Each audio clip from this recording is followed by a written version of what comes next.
We're coming in hot with inspiring guests, witty banter, and colorful commentary for today's veterans and military community. This is the Tango Alpha Lima podcast. They call me crazy cause I'm facing all my giants. They try to scare me into thinking I can fight it. They tell me I should never even think of trying. But that's just me, I'm gonna live out in defiance. Dun, dun, dun, dun, dun, dun, dun, dun. I don't think that's the president's theme, but hey, we just had President's Day. I am running for, you know what I'm running for, mayor of legiontown.org. And I think, Ashley Goodermuth, I think maybe you should run for president. Okay. Done. That was easy. Put your name on the ballot and have fun with that. Thank you. Right. It's also Black History Month. We are my rapid fire is going to be filled with little tidbits in honor of that. But first we have very interesting story, and I'm going to let future President Goodermuth, the next president of these United States, Ashley Goodermuth, will you please do topic one? Thank you, Mayor of Legiontown. We're talking about the breach at Air Force One base under investigation. Wow, I need to. That headline, I was just like, okay, can we throw in some additional words to make it make sense? There was a breach at Andrews Air Force Base. How about that? Fix it for you, the Hill. Law enforcement is investigating after an intruder breached the home base of Air Force One on Monday before being apprehended.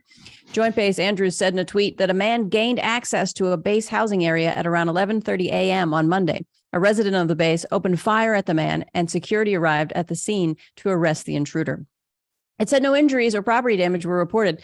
The base, located in Maryland, houses a fleet of blue and white presidential aircraft, including Air Force One, Marine One, and a Doomsday 747 airplane that can serve as an airborne nuclear command and control center if needed.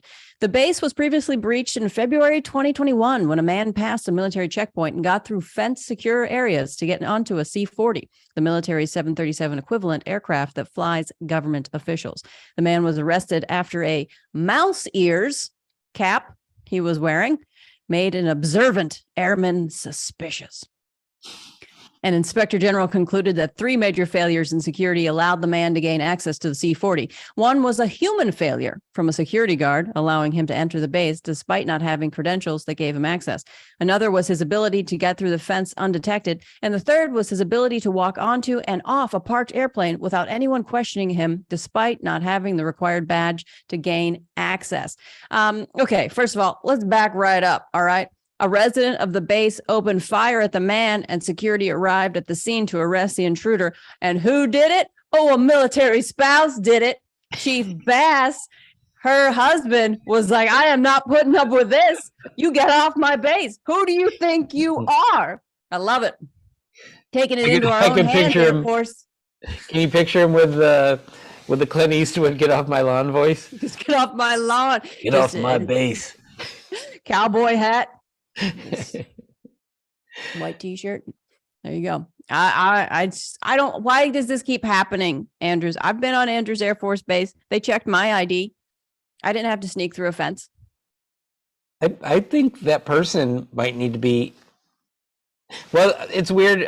This story you talked about how it was kind of the title was a little off. The organization of information confusing to me. So I think after the was breached, previously breached, I think that whole second half was about the last breach, right? Yeah. So like 3 paragraphs about the news story, and then a lot about. Well, you know, this one just happened. So, and we talked about that, and I wasn't there. I just put myself in because Holly put in the bottom, and I was like, I'm going to make this seamless. And I was like, I wasn't there when we talked about it before, but you and another person named Ashley did talk about it one other time. Super producer. Another Ashley Marie. I don't know. To me, it shouldn't be happening. I lived on Bowling Air Force Base, where you would see all the Marine helicopters that carry the president. They were there all the time. And I spent some time at Andrews as well. But I just think that maybe people need to stop trying to get through the gate. Just leave them alone. Leave security forces have got enough going on. They don't need any of your nonsense. Okay. But if you do, want to be annoying and an a-hole, please wear ears so that an observant airman will see you. And so many of these things, like, okay, I don't know what you did in the Marines, but my husband's a pilot. So we spend a lot of time near flight lines, right? They have these flight line badges. Flight line badges are not, you can't get it unless you need to be on the flight line. And then they make you take a test, flight line driving license. They make you take a test for everything. There's like one little step every step of the way. And who knew that all you had to do was put on some Mickey Mouse ears and you can get right on the plane. On the plane. It's that's FOD risk. What FOD is, Jeff? I did not hear what you just said. Do you know what FOD is? No. FOD, F-O-D. I'm so excited. FOD, foreign object damage. They do FOD walks along the runway, the ramp, the apron, all that stuff to make sure that there's not like and wrappers and things that can happen that can get sucked up into the engine. You want to take down this nation with your mouse ears? You want them to be sucked into an engine? I don't want it. All right. It's weird that you find recording artists on the flight line. Rappers. Anyway. That's strange. And Holly's been with me too long. She was right there. I can't get acoustics are great. In the old days, I could get stuff by her and she didn't know where I was going. And then Jarek, our editor, would be like, it's like they've never met you before. Mm. All right. So I think the blame here, at least in the second one, which, as Holly said, we've talked about before, but the initial breach at the gate is the big one to me. But it also it's been a training moment for the people around the plane. They probably aren't used to anybody getting past the other levels to get back there where people are looking for badges. Well, usually their cops are out there. They're sitting in their car and they're looking at the flight line. There's lines, the red lines that say do not pass. And those are the entry control points. Okay. And the whole thing is do not pass that or they can shoot you. I am upset that didn't happen because there's been so many times where I've been like, I'm not going to cross that. When my husband came back from his deployment, he had been gone for 7 months. He gets off the airplane and I was like, well, I can't cross the red line to get to the airplane. It's not we don't know. This isn't on the flight. This isn't necessarily on the flight. It was a parked plane. Could have been a hangar. It could have been a hangar. They would have mentioned if he also snuck into a hangar. Well, through a fenced secure area to get it there, the ship flies government officials, but it got through a checkpoint and it got through a fence secure. This is all kinds of not awesome. No, stop doing it, or I'm coming for you. Or you're going to come for the people that should have come for him, I think. No, I'm going to come for the people that keep trying to mess with security force on base. They keep trying to mess with Chief Bass's husband, so he has to waste bullets. You know how expensive those are? I'm sick of it. Right? It's like you got to make life choices to buy ammo and eggs. Okay, you know who this person would never have gotten by? Who? Our today's guest. Today we're going to be joined by Stacy Pearsall. Her bio would take us days. And I'm going to use my least favorite language trick, literal days, to read to you. So we'll put it in the show notes, but I'll give you some highlights. Stacy served in the Air Force as a combat photojournalist. And I'm going to add to what you wrote here, Holly. A lot of people call themselves combat this, combat that. Oh no, when you see her list of stuff, she's legit, or as we're saying now, too legit to quit. If you know what that is, please let us know in the comments on YouTube. Let us know how cool you are. All right. She's a combat photojournalist where she earned numerous medals and commendations during her deployments. She's one of only 3 women to win National Press Photographers Association, or the NPPA, Military Photographer of the Year competition, and is the first woman to earn it twice. Today, Stacy continues to work worldwide as an independent photographer and as an author, educator, military consultant, Bravo 748 public speaker, and founder of the Veterans Portrait Project. Whew. Her current project is a show on PBS called After Action, which reveals the experiences of veterans about life before, during, and after their service. We're going to be right back and humbled with Stacy right after the break. By pulling out your cell phone and simply typing www.legion.org/action, you have at your fingertips our legislative priorities.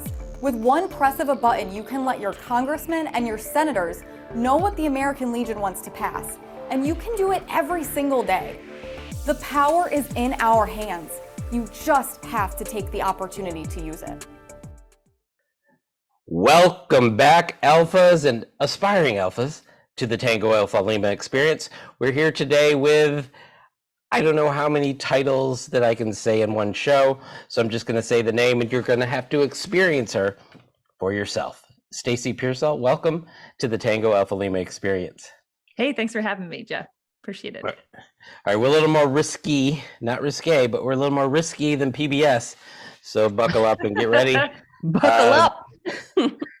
And over there is my good friend, Ashley Gudermuth. Hi, Jeff. Hi, Stacy. How are you? Hi, Ashley. Hi. All right. So we're going to jump right into this. Ashley, are you gonna get us rolling? Let's get us rolling. Okay. Stacy, your career is amazing. I was looking at your beautiful, the portraits that you took for the Veterans Portrait Project. And I know we want to talk today about your PBS show, but I feel like it kind of ties together. So what I want to know is when you take a portrait of someone, what are you trying to bring out of them? If that, does that make any sense? Absolutely. I think when we are being photographed, we tend to want to put on who or project the individual we think people want to see. You know what I mean? Whether that's confident or, that's sort of like pucker face, whatever. Yeah. So it's my job to put the veteran at ease and peel back those layers and get right down to the heart of the individual and talk a little bit about their military experience and, get some dialogue going that will allow me to reveal who's underneath that initial facade. And I hope that those who are looking at the Veterans Portrait Project will see just how genuine each and every veteran is and vulnerable during our sessions. I think that that's probably the most impactful kind of way or approach to this project. Wow. It's so interesting because I've had photographs taken I'm a comedian, I'll have headshots taken and things like that. And just that letting your guard down, I'm always trying to let my guard down. Like I would love to just be able to just go, all right, it's down. But there's something behind in my brain that's like, nope, little bit. Like it's like it takes time. So I appreciate it. And it definitely comes out in your portraits, 100%. I think a lot of that is conditioning. Like so many veterans have this persona and we tend to lead with that, right? And, being vulnerable is definitely not in the vernacular of a veteran right off. And that's something that has to be earned. And I think, Ashley, if you were engaging with the photographer who knew your language or spoke your language, whatever that may be, that facade could come tumbling down that much quicker. Yeah. Wow. I used to take headshot. I used to do headshot photography, and I'm an actor, so and depth is the furthest thing from my mind. It's all about aesthetics and hiding all of that. Vulnerability, is that a word? Is that how you say it? Yeah. I'm not familiar. I'm not super familiar. So when you do these kind of shoots, it sounds like they probably take longer and you're having like deep conversations to help them get to where they want to be. Is that how the process goes? Not in every case. I would say on average, I would spend about 10 minutes with each veteran. And I think what is so important is the fact that we had a shared experience. So we can jump through time and space a little bit and fast forward, and there's no translation necessary. We just go right to the heart of what we want to talk about. And you'd be surprised just how quickly somebody could bond over a shared experience like a military experience. And that definitely puts people a little less on guard. And I think because I'm a veteran myself, there's no ulterior motives. I'm not here to present anybody in a bad light. I'm just here to photograph them, who they are, and who they are as an individual. That's outstanding. So, right. So you grew up, for lack of a better word, doing still photography. Now you're in the moving picture business. Tell us what your current project is. Well, I am hosting and producing a television series on PBS called After Action. And it really started evolving when I was doing the Veterans Portrait Project. I had worked with a director from South Carolina ETV, which is educational television, on a different project for veterans about post-traumatic stress. And this was well over a decade ago. And several years back, he reached out and asked me to participate in this other project, which thankfully fell through because it opened the doors to evolve an extension of the Veterans Portrait Project, but in television form. And the platform is essentially, I sit down with 3 veterans and we talk about one topic.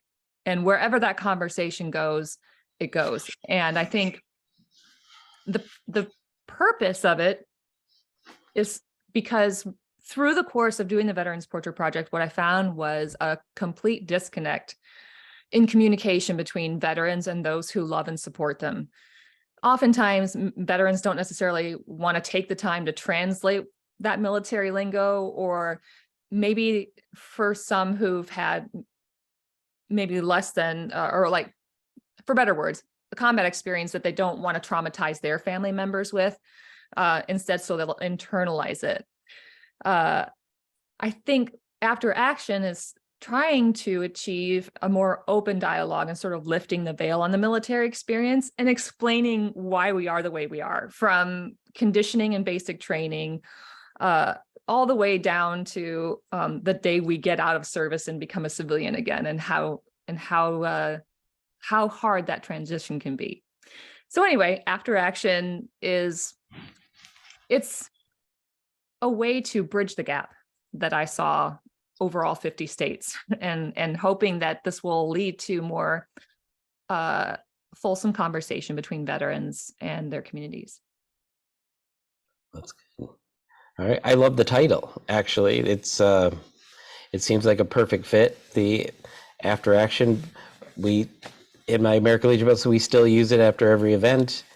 We have an After Action report and we muster for it. Because some people they can't get out. You can give them a DD 214, but they're in it for life. Yes. I love that. I love that you're trying to bring communities and veterans together. I'm a military spouse, and I travel around and I try to use my comedy and military advocacy to get local communities to sort of understand the problems that are happening within, like that veterans are experiencing, military families are experiencing, so that they can, my goal is always all the people that say thank you for your service, then, okay, now here's an actual problem that you can help with, and let's talk about it, and let's see how we can all work together, as opposed to just staying within military communities and trying to hide it, and because we're not, like, it's not working out in my mind. Right. Yeah. So I love what you're doing there. And I think people care. They want to know how they can help and what these experiences are. Have there been any like stories that have really stuck out to you that blew you away as you're talking to these people? Oh my gosh, every episode. So every episode is a different topic and a different group of veterans. So we had 21 total, and then me is 22. But every episode had just, I'm in the community, and I learned a lot by participating in this dialogue. And I think one of the ones that stuck out to me was in episode 2, called the title of the episode is Pledge of Allegiance, and we talk about veterans who've earned their citizenship through service. And one veteran, his name is Nick Paz, and he's a New Mexico native who, when he came back from Afghanistan, was really struggling to find a new purpose and a mission in life. And he had heard about some folks who were down on the Mexican border who were stuck without food or shelter. And so he volunteered to go down there and help out. And while he was down there, he found out about this program called Repatriate Our Patriots. I'm saying that right. Yeah. And essentially, and I didn't know this, that some folks who enlist you're supposed to be naturalized during service and earn their citizenship over the course of their enlistment. But for one reason or another, sometimes this doesn't happen. Now, while Nick was on the show, he shared the story about a Navy gal who was a military sexual trauma survivor. So she was molested, raped when she was serving in Chicago. Oh my God. And then was deployed shortly thereafter without really getting any support, mental support or, post-trauma support. And she had some mental health breaks while she was on her deployment. They came back and she was hospitalized, and they gave her drugs and things like that, and eventually boarded her out. Now, that was a downward spiral into illicit drug use and self-medication, in which she was found by the cops with illegal drugs and was promptly deported. So I got chills. And even when I share the story, I still get chills, because I think about what led to this individual's downward spiral was no fault of her own. And through a lack of support through that trauma, she ended up trying to self-medicate, got arrested, got deported. Now, here's the thing. She was like the original DACA. She was brought here by her mother when she was like 6 months old. So when she was deported, she was going back to a country where she didn't know the language, didn't have a place to stay, still had trauma from her time in the military, and then had no support through medical care or anything. And she's still not home. And what I found out through this particular episode was some of the only ways that these veterans who've been deported, like her, they have to die to come home. Every veteran is allowed to be buried in a national cemetery, and that's the only way they can get back, is to die. Wow. Well, that is it's a big problem, and it's bigger than just being naturalized. And I am focusing on the citizenship aspect right now, not to minimize the MST, because that is another huge problem. But I think the military can focus on that and really bear down just on punishment and fair treatment and just treatment, mental health treatment. But as far as the citizenship goes, I don't think they get naturalized in the service, but I've heard so many different variations. You need to be honorably discharged, and then there's paperwork that has timing, but they don't help. It's not part of the transition. It hasn't been part of the transition process, so people forget or don't do the paperwork in the right amount of time, and then they get deported. There was a episode, Immigration Nation on HBO had an episode of a Marine, Ura, that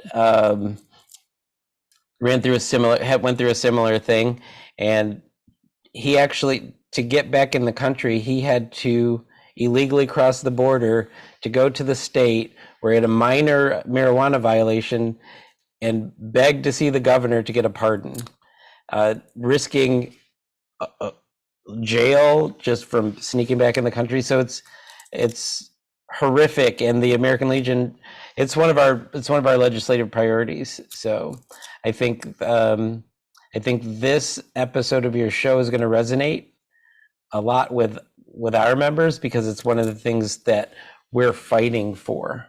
I love that. And I mean, I need to. Do I have to get cable again to watch that? I mean, because No. I kind of need to. I kind of need to watch this. I cut that cord so long ago. I'm not even sure where to put it in my TV anymore. I'm just looking at my TV with affection. You know what? You can actually stream it on your phone or anywhere you have Wi-Fi. Because if you go to pbs.org/afteraction, you can stream the episodes. There you go. He's watching now. Yeah, can you guys go on without me? Because I kind of want to check this out. I think it's all super interesting. Checking out the episodes, you have a whole episode dedicated to service animals. And do you have a service animal? I do. Oh, okay. Here's Where? Charlie. Where's Charlie? Charlie's passed out. He's doing what he does best. He's snoozing. Charlie's taking a break, Jeff. Why do you always want everybody to work? So you have your own service animal, lovely Charlie. Did you learn anything new when you were talking to other people about their service animals? Well, I think what I learned was there's no one size fits all. Not everybody's a dog person. Not everybody likes horses. So we had somebody on, Nina. She's getting her doctorates as a psychotherapist. Is that how you say it? She's going to be a head doctor and help other veterans. There you go. And she uses equine therapy and the power of horses. And then we had another fella on who's a Vietnam vet who uses parrots for veterans. Oh, so wow. yeah, I thought it was really, really cool, considering parrots are such a, I guess, a left field animal in many ways. You wouldn't expect it, but he was talking about these parrots can engage you in conversation, and they're right there, and they can go pick things up for you. And I was like, wow, my mind is blown. I didn't think about parrots that. Parrots for Patriots. If you want to learn more about them, you can teach them the acronyms. I think it's perfect. I was For sent the once. birds. It's for the birds.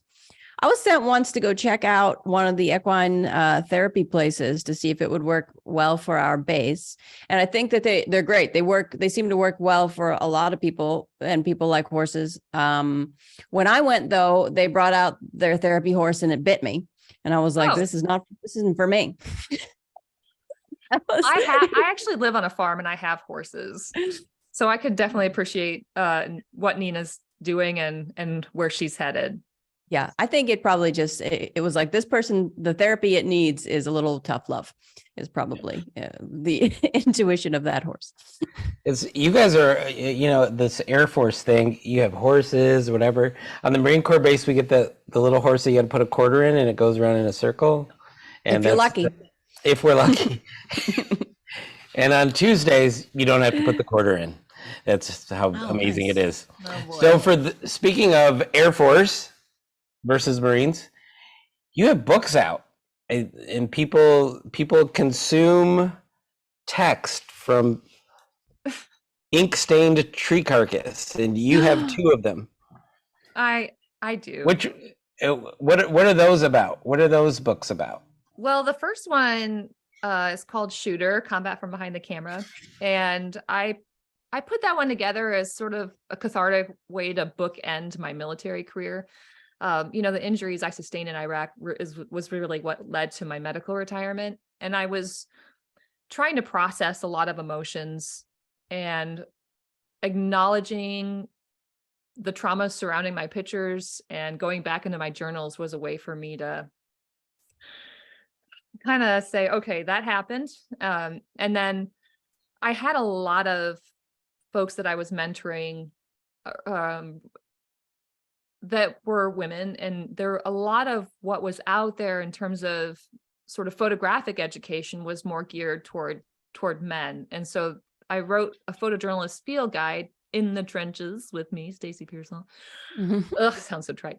But anyway, the book is for everybody, all inclusive, men and women, and looking specifically about how to navigate high risk environments and hopefully get back alive. And those are, cool. I'm assuming, on Amazon and local bookstore near you, if Yes. they still exist. Mm-hmm. So so you've been the media that you've covered and mastered here, your still photography, TV show, book. How do they all work together, and what's the most challenging? Well, I think the most challenging is getting up every day and saying, today I'm going to live my life, and in spite of the things that have happened to me, and put one foot in front of the other, and that I'm going to make the most of what life I've been given, considering I walked away from a lot of really, really scary situations, and not let it rule my life. And I think from the Veterans Portrait Project, which was a way to get the camera back in my hands and go the opposite direction of suicide, to helping others realize that they're not alone through after action and getting these conversations started. And then, the books, I just put them out there, and with no real intent of anybody like saying, oh yeah, this is going to be a great book for you. And then other people found so much catharsis in what I had written. And I don't know. I do things because I want to help, or I don't want others to have experiences like I did. So if you want to bring about change, you have to be part of the solution, or offering those types of solutions. And I think my work through what I've done has been endeavoring to do that. No, nobility spoken. I'd love to have you scream that message of solvency to a lot of people I know, that just kind of complain or live and thrive within the negative, and never find the pathway of solvency. So kudos to you, because you have the career that you have, and I hope that full thing is going to be in the show notes somewhere, because you're legit. You are legit. I mean, Bronze Stars. I'm just going to photographer of the year twice, not even in a row. She's got longevity there.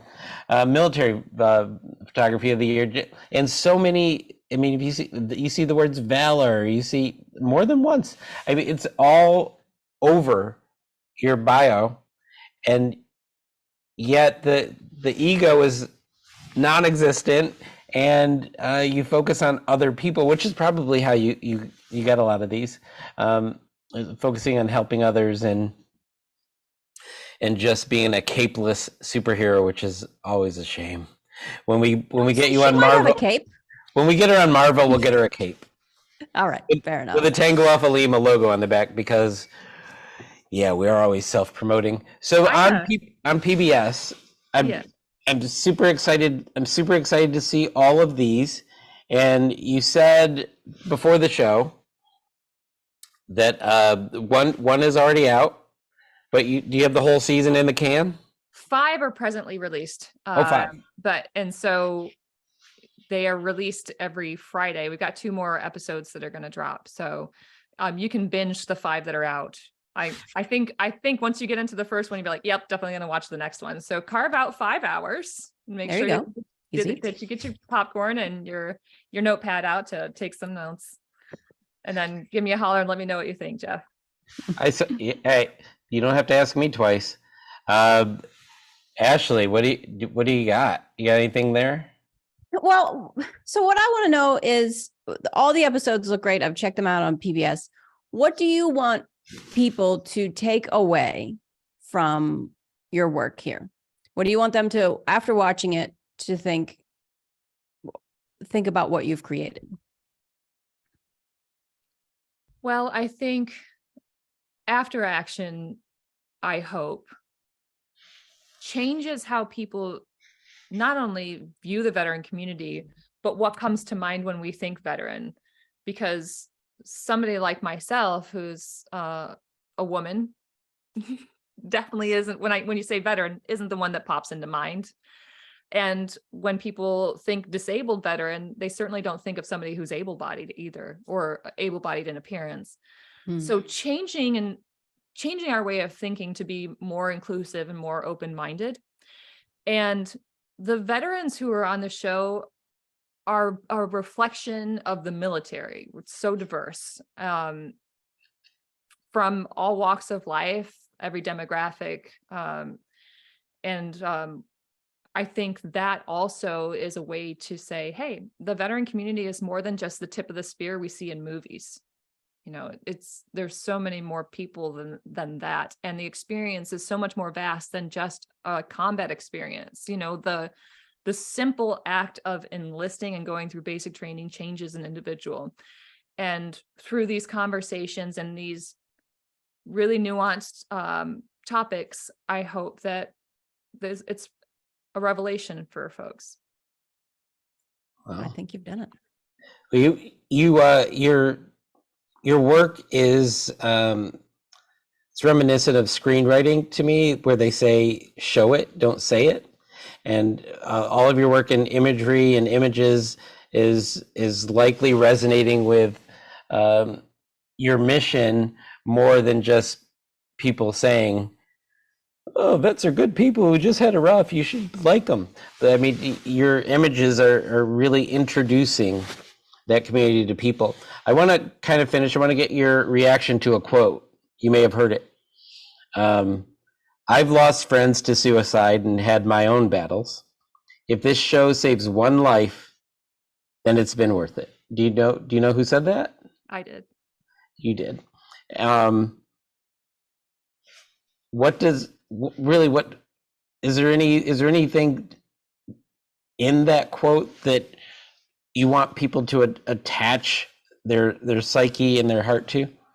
Well, listen, it takes a nation to send a country to war. It takes a nation to send our sons, daughters, men and women to war. And it's going to take a nation to bring us home in every sense of the word.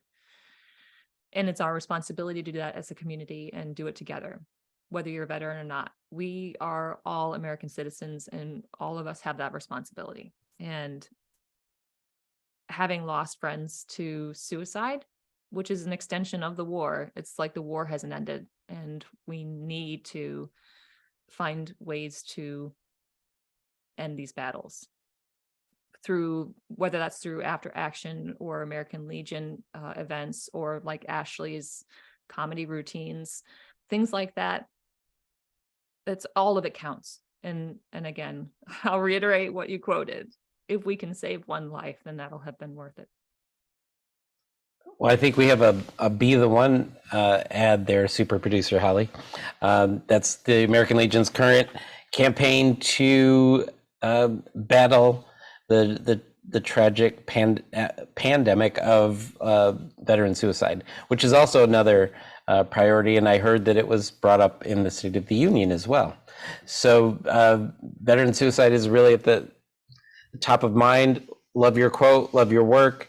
I can't guarantee anything, but I'm pretty sure the show's been worth it. I'm guessing you've saved at least one life, and you've only got 5 episodes out. So what?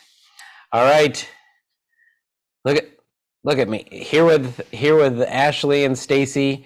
It's been a great interview. I appreciate everything that you do. I appreciate everything that Ashley does. And Thank you. And I don't really appreciate anything I do because I'm just here talking. I appreciate everything you do. I appreciate you, Jeff. Oh, your post. Where's your post, Stacy? Super producer Holly did. She saved me. I almost forgot. Yeah, I need to give a shout out to Post 166 in Goose Creek. They're South Carolina, right? South Carolina, a team of hard chargers out there. And really, when I got out of service, they were there to embrace me and kind of bring me into the fold, and got my hat and everything. So nice. All right. And I'm sure they have plenty of portraits. Yes, they were definitely some of the early participants of the Veterans Portrait Project. I'm kind of bummed. I think I joined after you did that at the convention. I've been in 5 years, so I think you did it before. So please come back. Or I will. Let's make that happen. Or if you're in Los Angeles, California, I know a guy named Jeff Daly that would love to be in front of your lens. Well, let's do it. Alphas out there, you know what to do. You got to get to PBS. You got to get to Amazon. You got to consume all of the media of Stacy Pearsall. She's earned it. I mean, she's doing the good work for all of us out there. She's served valiantly, and she's just an all-around good person. And I know that because I've known her for like an hour. So, and with that in-depth knowledge, we're going to talk about Stacy without Stacy, because she's going to be off doing other Cape-worthy things, and we're going to be right back with you after the break. The American Legion is raising awareness about PTSD and veteran suicide by offering hope, camaraderie, and support. Be the one to help end veteran suicide. The goal of the American Legion's Be the One campaign is to destigmatize asking for mental health support. Be the one to ask a veteran in your life how they're doing. Be the one who saves one veteran. Go to betheone.org and help the American Legion end veteran suicide. Will you be the one? All right, Ashley, I feel like less stellar than I normally think of myself after talking to Stacy. Yeah, she hurt me in my ego, because she's in your ego and your soul. Because she's risen to levels I will never get to. Well, She was in the Air Force. She literally, I use it again, she literally aimed high and connected with her target. yeah, she did. She did. Nope, she's amazing. She's a rock star. She's awesome. That's my takeaway, is just, it's the word I use, awesomosity. Her awesomosity is outstanding. Yeah, I made it up. Yeah. She got the Levito Award, which is the highest one you can get at the Airman Leadership School. So she is crushing it. And then she continues, she continues to give back. Like, she's got her Veterans Portrait Project, which is, if you go and look at this photo, one of my favorite photos, she's there's a man that he's got his helmet, and then attached to it, the Purple Heart. Inside of the helmet is all these like medication bottles, like looks like Motrin bottles or various medication things. It's just so poignant. She just keeps giving back and keeps trying to share stories, and that's the way that we make a difference. Thank you, Stacy. I mean, she has all this stuff, and I don't even know what I'm going to have for lunch. So that's where I'm at in life. Okay, it's time for my favorite part of the show. We have a little thematic. It's Black History Month, so you'll hear some themes, and we're going to go right into it with rapid fire. Pew pew pew pew pew pew. Rapid fire number 1. One of the first Black Marines, URA, 101, honored for his services from military.com. He's a 101-year-old corporal. Corporal George Johnson, one of the first Black Marines, drew applause from the crowd Monday as the 100-year-old was honored for receiving the nation's highest civilian award. Johnson of Lauderhill, Florida, served as a military policeman during the World War II era and was briefly deployed in the Pacific during the conflict's immediate aftermath. He is one of the Montford Point Marines, the first Black members of the Corps. On Monday, he was recognized as a recipient of the Congressional Gold Medal at a gathering at the Fort Lauderdale African American Research Library and Cultural Center, where he drew cheers from about 200 attendees. They gathered to honor him and fellow trailblazers in the armed services. After the event, junior ROTC members and community members swarmed the centenarian, grabbing pictures with him and reaching out to extend their congratulations. Johnson said he felt pretty good about receiving one of the nation's highest honors. That is a Marine if I ever saw. How did it feel? Pretty good. Yeah, it's fine. Yeah, it's fine. Yeah, it's fine. So he's a different kind of Florida man. He's a good one. Yeah, he's one of the good ones. And interesting, the Montford Point Marines. I'm joining that. They have a awesome organization, and I have a coin, and that because we had the Montford Point Marines, the Iron Riders, the Buffalo Soldiers. They were all at our Black History program at Hollywood Post 43 in Hollywood, California. And Rebecca Stewart Wilson of our Auxiliary Unit 43 in Hollywood, California. She puts that on every year, does a great job. And she got all of these people, like living history in front of us. And the Montford Point Marines were part of that. So That's awesome. I'm so glad they gave him this award. It's so important. And then it's so important for those junior ROTC members to be able to see that happening and go, okay, look, this is something we need to keep pushing for. And we need, like, this is amazing. Look at what this person did. So I love it. I love it. And kudos to you, Florida. You got in the news for a good thing. Love that. All right. Rapid fire number pew pew 2. Veteran who started neo-Nazi group arrested again, this time for targeting a power station. Military.com. This is the not so good side of veterans. A National Guard veteran and his girlfriend were arrested Friday for allegedly plotting to destroy an electrical substation in Maryland, according to federal prosecutors. Brendan Clint Russell, a former guardsman and self-identified Nazi, recently released from prison after a 2018 conviction for possessing explosives, and Sarah Clendaniel are accused of conspiring to carry out attacks to further racial or ethnically motivated violent extremism, according to the complaint. The arrests come on the heels of power grid attacks that peppered East Coast stations in recent months. And while experts warn of increased domestic terror plots, including ones that involve service members and veterans with ties to extremist ideologies. Whenever I read a story like this, I always think, did I serve with one of these pieces of filth? Like, seriously? I mean, you don't know. They're not going to tell me. Right. Absolutely disgusting. We can't really swear or talk about doing anything violent. Jared can put a beep over it. I think that if I were to say what I really thought, then for the next 3 minutes, it would just be one long beep. It's absolutely horrifically disgusting. Who do you think you are? Long beep. Nazis are bad. That's there's one thing history has taught us. Nazis are bad. White supremacists bad. Nazis bad. Extremist groups bad. It makes me so unbelievably angry when one group gets mad at another group just for existing. Like, there are so many reasons to hate people for their personality. not for any of these other things. You absolute long beep Jarek. Please put that in there. I thought you called him a long beep Jarek. For you long beep Jareks out there, you can just call them whoopsie daisies. That's your name. Whoopsie daisies. Oh, they're not deserving of a whoopsie daisy. It just makes me so angry.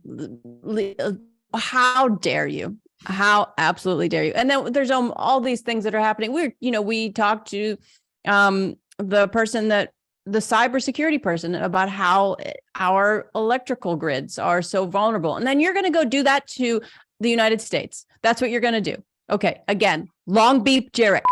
Nazis are bad. Long beep Jarek. And yep, because there's two things here.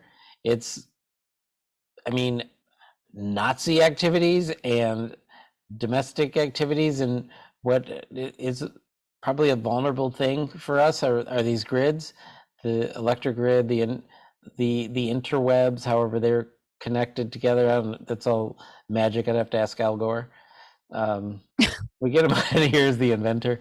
So it's scary on multiple levels, and it's scary to think you probably wouldn't, if you read this whole thing, he talks about being in his guard unit, and he was already founding his like entrepreneurs talk about, I built my first business when he was founding his first hate group. And oh my God. people had no idea, and they think I'm a cool guy because I'm actually really funny. No. He's writing. You are an absolute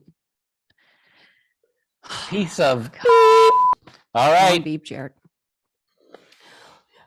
So he may have been a leader of that group, but we're going to talk about a real leader in rapid fire number. Pew, pew, pew. Woo. Pew, pew. Yeah, that was 3. 3. This is from our commander. Am I going to say Vincent? He doesn't go by that. I feel bad, like I'm offending him. I don't want to offend him. He's he's 7 foot tall. Oh my gosh. No, he's not 7 foot, but he's tall. By Vincent J. Jim Triola, National Commander. This was at legion.org. You can read it because I'm not going through the whole thing. Dear American Legion family members and friends, America's story is written in the sweat and blood of military heroism, valor, and service. The willingness and ability to train, fight, and die if necessary for the principles of justice, freedom, and democracy. Since the American Revolution, that story has been authored by men and women of multiple backgrounds. For too long, however, the role of Black Americans in our nation's military journey has been undertold, mistold, forgotten, or worse, deliberately hidden. The American Legion has persistently called for reconsideration of military medals and citations that were previously denied or diminished in stature, potentially due to racial discrimination of the past. Since Congress began mandating such reviews in the 1990s through the Defense Authorization Act, 30 medals of honor have been awarded to previously overlooked Black veterans of World War II. In October 2020, the American Legion National Executive Committee passed a resolution in support of legislation, quote, to lift statutes of limitations and other obstacles that may impede proper investigation and appropriate actions for minority veterans of all wars and conflicts whose military records and official descriptions of combat actions fully support consideration for award of the Medal of Honor and any other military medal, end quote. That's our national commander. I'm just gonna call him Jim Triola. And that's leadership to me. Recognizing your people, taking care of your people, not advocating harming of people that aren't your people. 100%. Because that's cowardly to me. The other thing that we talked about before, and this is better thing. This is an awesome thing. This is a Legion thing. Legion strong.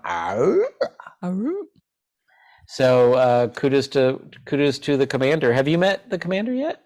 I have not had the pleasure as of yet, but oh my gosh, that would be a photo. And then he's 7 feet. I'm 5'6". You'd have to get on a ladder, shake that man's hand. I will, and I will. And I will. Do you know what? This is interesting to me. We've never had a sitting or former national commander on this show. Oh, we did. Super producer. Wait, you're gonna come off mute for the people? I'm gonna type.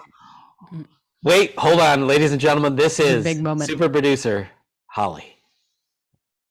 Past National Commander Santos was in our 9/11 series. In a 9/11 series, yes. Okay. Thank you. Still haven't had a sitting. He did, because he talked about, I think 9/11 happened and he lost his chance to speak to Congress, right? Yes, because that's like the highlight when you're national commander. You get to address the joint Senate and House Veterans Committee, and he didn't get to do that. Some things were happening. Yep, he had other things to do, but he also was a leader in that moment in our another shameful moment in our country's history. So we get some good ones up there that doing that national commander thing. That's fantastic. Crushing Some it. are Crushing it, tall. national commanders. Yeah. It's like they had to, do a lot of things to get there or something. That impress some people, You know what? Hard workers. That's what I've always Yeah, said. hard workers. All right, we're into final thoughts. You got any final thoughts or shout outs besides to me? Oh, yeah. I just want to tell you that you look great today. Oh. Yeah. I want to shout out super producer Holly. Do you know what it takes to get her to do anything? She didn't do camera, but even, have you ever done just audio? You're going to make her talk again. Now she's just shaking her trap. head. She's shaking her head. We made her feel comfortable. And she's making us lip read again. That. She's making us lip read again.